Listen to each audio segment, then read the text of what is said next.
Students, our next topic is nation state. So, nation states क्या था? Many factors contributed to the decline of feudalism and the rise in the consolidation of centralized authority, such as industrial revolution and renaissance. A new type of state emerged in England, France, Spain, Portugal, based on ethnic, linguistic, religious, and territorial bonds of unity by the name of nation state. अब क्या हुआ students, जब federalism का भी decline हो गया, जब उसको भी आगे पॉपुलैरिटी नहीं मिली, जैसे कि रोमन एम्पायर का डिक्लाइन हुआ, तो दे थॉट कि जो जिस स्टेट में है, suppose they are living in England, France, Spain, Portugal, तो वो उनके अपने एथिक्स हैं, वो उसी कम्युनिटी को बिलोंग करते हैं, उसी लैंग्वेज को बोलते हैं, सेम रिलीजन ज़्यादातर फॉर्म करते हैं, तो उन्होंने एक टेरिटरी बना ली अपनी कि हम यहीं रहेंगे. Suppose we live in Meerut, तो we speak in Meerut language, like we live here, we eat food like Meerut people does.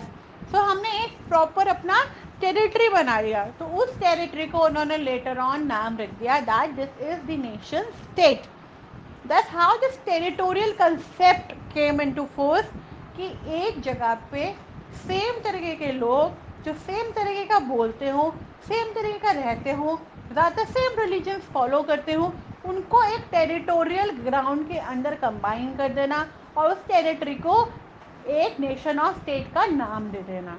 That's how it became the nation state.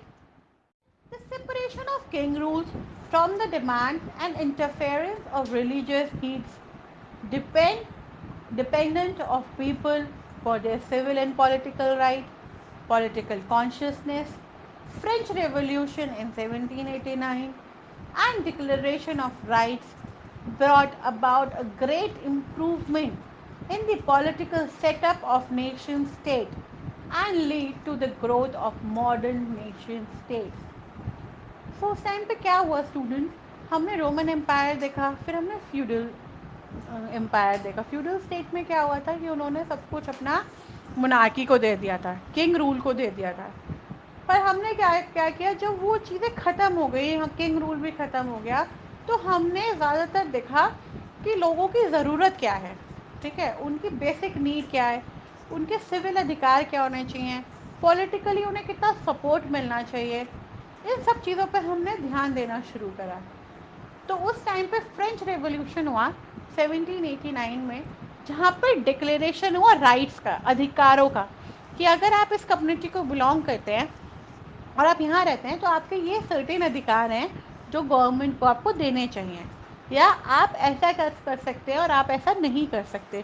तो इस तरीके के अधिकारों का वहाँ पर डिक्लेरेशन हुआ, जिसके अंदर ये देखा गया कि बहुत अच्छा एक पॉलिटिकल सेटअप हुआ, यानी कि पॉलिटिकली एक बहुत अच्छा सेटअप हुआ जहाँ लोगों को उनके अधिकारों के बारे में बताया गया और उनको ये बताया गया कि आप ऐसे कर सकते हो और आप ऐसा नहीं कर सकते, जिसकी वजह से उन्होंने एक बहुत अच्छी टेरिटोरियल नेशन स्टेट का फॉर्मेशन किया.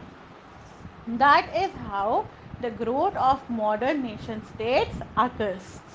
इस तरह से जो मॉडर्न नेशन स्टेट बनी, इस तरीके से बन पाई कि उन्होंने क्या किया, जो किंग रूल था उसे ख़त्म किया, लोगों के सिविल और पॉलिटिकल अधिकारों का ध्यान दिया, साथ में उनकी ज़रूरतों को समझा, और एक दिन फ्रेंच रेवोल्यूशन में उन्होंने डिक्लेरेशन किया उनके अधिकारों का.